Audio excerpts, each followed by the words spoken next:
Wara satejn jikkritika kollox u ma jipproponi xejn, il-kap nazzjonalista Adrian Delija indirizza konferenza tal-aħbarijiet.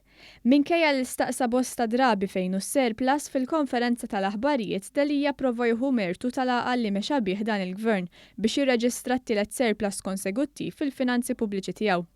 Mistoqsim il-ġurnalisti indipendenti dwar is-surplus ta' 1.9% li rreġistra l-gvern matul is-sena li għaddiet, Delija qal li pajjiżna ilu jagħmel surplus minn żmien gvern nazzjonalista.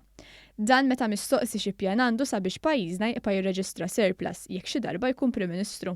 Inti konvinti li kemm il-darba inti tkun fil-gvern tista' sostni din is-surplus? Dan is-surplus, dan it-tkabbir ngħidu hekk, ma ġarax illum, ma ġarax il-bieraħ, ma ġarax biss fl-aħħar 6 snin. Madankollu kemm ċifri tal-Uffiċċju Nazzjonali tal-Istatistika l-NSO u anki dawk tal-Eurostat juru biċ-ċar li pajjiżna beda jirreġistra surplus fil-finanzi tiegħu fl-aħħar 3 snin wara bosta riformi li daħħal Gvern Laburista li bihom wasal għal tkabbir ekonomiku b'saħħtu fost l-ogħla fl-Unjoni Ewropea. Tant fl-istess jum l-NSO u l-Eurostat qalu li matul is-sena li għaddiet pajjiżna kellu surplus ta' 235 miljun u 600,000 euro. It-tielet wieħed konseguttiv u t-tieni l-ogħla surplus fost il-pajjiżi kollha tal-Unjoni Ewropea.